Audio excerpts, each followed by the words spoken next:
A little bit of excitement here. We've got a new item. Now, I haven't seen this other than on, I think they call them CAD drawings. Let's see how this turned out, and I hope it turns out good because it's going on the boat. One of the cool things about being an ambassador for Alloycraft is you test a lot of stuff and you get asked lots of questions and give you input. Now this is going to look really, really weird. It's going to be like the, I'll call it something like the Cybertruck. You'll either love it or you hate it. I actually love it. It took me probably a month or so to get used to the design of this thing, but yeah, it's grown on me and I really, really like it. Main reason is its functionality more than its looks. Now, of course, Alloycraft is a worldwide brand, not just an Australian brand, and they took import from all their ambassadors all over the world.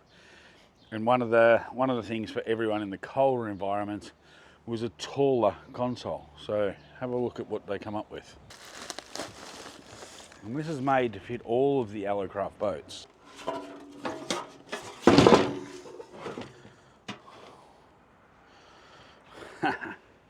How cool does that look? Actually looks better in person than what it does. So you'll see here, these ones on the sides are also removable for wiring. Right, we are here doing the console changeover on the boat. I didn't film any of the removing of the console last night. It was just too dark and I don't have any good lighting out here where I store the boat. So living in a caravan park, you don't have your own shed. So anyway, so the old console is out. The new console is sitting up there nice and high. Lots of room around it. I'm unsure on a lot of things at the moment, so it's a bit of a piece together. As I said, as an ambassador, you get to try these things and help the companies out, and this is one of the things we're trying. It's a new aluminium center console, and today it's going to be a lot of piecing together. Ripping the old console out was easy. That's just unplugging and whatnot. The new one, I've got to get positioned everything right. So let's see how I go. Right, so first cut. So what I've decided to do is I'm going to try and mount the what have I got? Elite 9 on the console here itself, so I don't have to hang it outside. I hate things hanging outside, but I still want to fit the Mercury Marine gauges in, and the side pockets are just a tad too small for that. So I am going to mount it in the middle, down as low as I can, just above the steering wheel. Hit my first snag. The actual helm itself is bigger than the hole, so I'm going to work out how I'm going to cut that hole a little bit bigger. But yeah, I've measured 10 times now, first cut, so let's see how we go.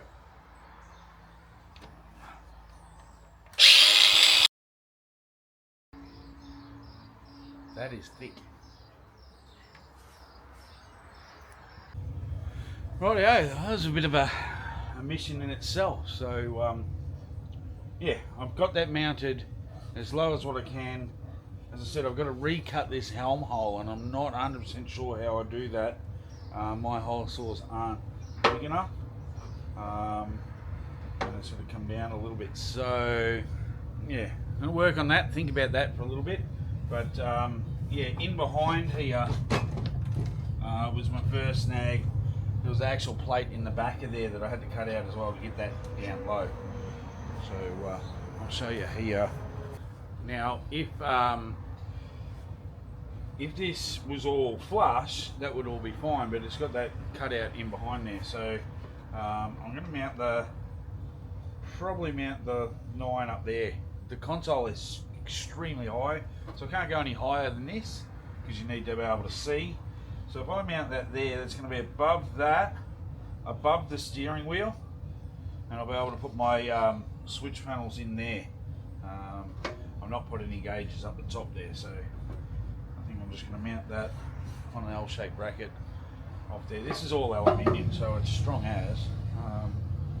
I'd love to be able to flush mount that in there, but it's not going to happen. So for a boat builder's perspective, or anyone like that, even somebody that fits our boats, the console is a pretty cool design.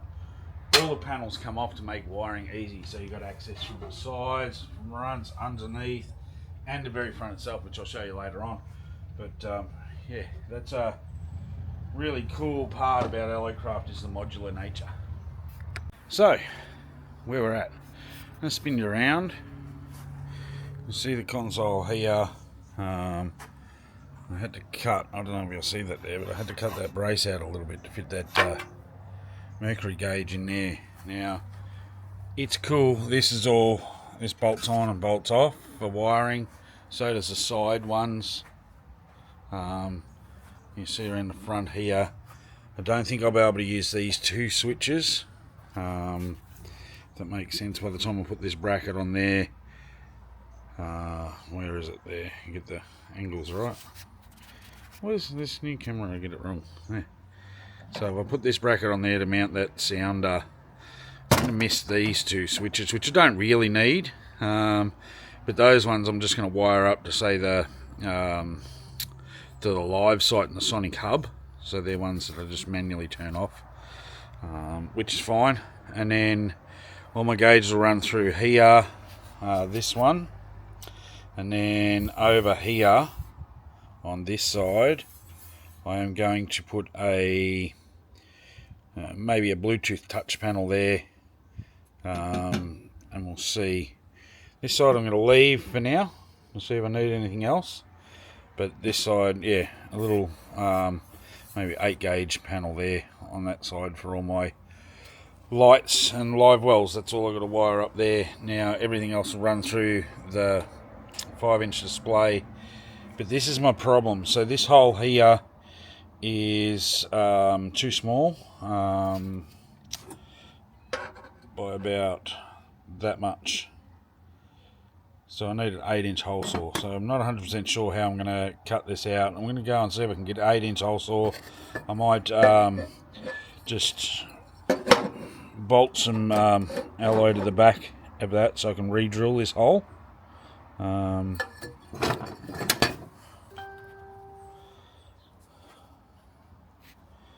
But not 100% sure on that yet. But that leaves that console there. As I said, everything is out of the other console. It's just sitting here. So I've taken all the bits and pieces out of that one. It's all out. I'm not going to put the round gauges back in, and I'm not going to put the other gauges back in. Where are they? I'm not going to put these gauges back in. Oh, gauges, switches. 3 or 4 of them started to become faulty. So I'm going to fix them while I'm here. So I've got 2 of them, but I'm going to limit some of the switches on there. So you can see there is no console on the other side over there. Oh, wiring everywhere. By the way, Luke had a blowout dropping the trailer back, so I'm probably going to change to black guards anyway. I wanted to change to black guards, so it gives me an excuse. I'll probably have to buy 2 black guards now. So, as you can see here, wiring everywhere. I've pulled it all out of the old console, but I'm going to clean it up for this one. I don't think I need all of that wiring up underneath the console like I did beforehand. I think I'm going to, with the new touch panels and that, you can wire the panel elsewhere and just run a cord up to your console, so that might keep that wiring a little bit tidy. But you know, there's most of that's, believe it or not, Ethernets and all that to connect everything. So I'm hoping that the wiring isn't the death of me. The reason I'm probably not recording is because there'll be a lot of swearing going on with that. Got to put a new kill switch in, remove some wiring that I didn't like in the last build, and yeah, go from there. So looking forward to seeing how it turns out without all this mess and tools all over the boat. But yeah, you can see there's a lot of wiring coming out of this that we've got to look at. But for now, it's back onto the console, and yeah, try and drill this hole out and get this steering done, because steering is most important. Wiring can be done at any time. Righto, so what I've done is it's sitting in there, so now I've got to work out and make sure that all the wires are the right length, so I don't have to keep extending them and the steering all works. So yeah, I think I've got everything where I want it on the dash. I've always wanted the flush mounted mapping unit there, so that's given. That all works. The 5-inch display still works. So I'm just going to make up some small brackets for my trim and tilt, and the rest of it is going to be wiring. So I'm about 4.5 hours in so far, ripping out and putting the new one in. So I'm pretty happy with the progress up until now. Had one trip to Bunnings to buy a bigger hole drill. So yeah, let's see how we go from here. So I thought before it got too dark, I would actually show you the almost completed console and the design. So I've shown you all the walkthroughs of the build and everything. This is the completion. I want to show you what it all looks like. So turn around and show them, Harry. Can you get a wide enough shot of that? I'm going to climb up in here. So you'll see it's a bit dark in here at the moment because it's late in the afternoon, but the console's in. You'll see the seating position is perfect. It's lined up perfect. My sight is perfect. I've been able to add my tool holders on the side. In here, you won't see it in here, but I've made brackets up for my finger trims instead of it going off the... So that's all done. But this here, the kick-ass Bluetooth module switch panel or gang switch panel, it is an awesome device. You can get them on the net from anyone, but I've used kick-ass for a long time and they've always done me good. So I'll show you how that works in a second. I'll just move that across there. I've mounted the sounder right in front of me, so everything's here ready to go. Tell us what you think about the console. It took me a little while to get used to it, but now I've got all this space from the rods to come right down this side. I've got space everywhere, and it's really easy. I can even stand up and all the stuff that I couldn't do before in rough weather. So really happy with it, and I'm going to show you turning it on. So basically I've kept the same spot because there was a hole there for the kill switch. I'll turn it all on. I'll show you. It all runs through the app as well on your phone. But let's just... So you'll see the switches in here are green. So I've made the actual Bluetooth module green as well. I haven't ordered any boat stuff, so I've just used the ones that are in there. All right, so in here, if I find it, in the app itself, you'll see the panel behind here. You can change it to whatever colour you want. If you want it to be red, it can be red. You see it there? I can change it to whatever colour I want, but I wanted it green because that's what colour the switches up here are.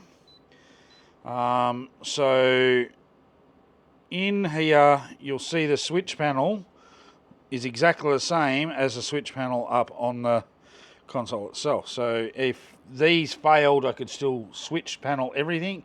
So from here, I can turn on these lights, or you can see on the panel here, I can turn them off through the phone. So that's really cool.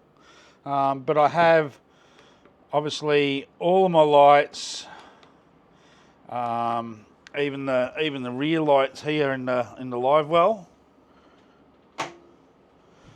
So they're all touch panel here and all through here. Now you'll see the only piece of wiring that's hanging down at the moment is I'm waiting on a new USB hub, so I will wire that in properly when I get there. But so I'm really happy with the seating position. I'm really happy with how everything looks. Even in here, you won't see it because I haven't got the battery hooked up, but in here is the gauge, the mercury gauge, so you can see all your fuel stats and everything else. Got everything set up the way that I want it. The console is rock solid. These switches up here, I left them in behind, so you'll see in a earlier episode that, you know, I could have got them or moved them down. I left them in there because that's just, that outside one there is going to be running the live site, so I turn it on and off manually. And the one on this side over here, which I'll bring it around like that. So this one in here, it just turns the Sonic Hub on and off. So yeah, I got finger trims. Yeah, so anyway, that's it for the console itself. I might even come back out in the dark and just film the lights because they're pretty cool. And that's it. That's the console installed. Now it's water testing to go.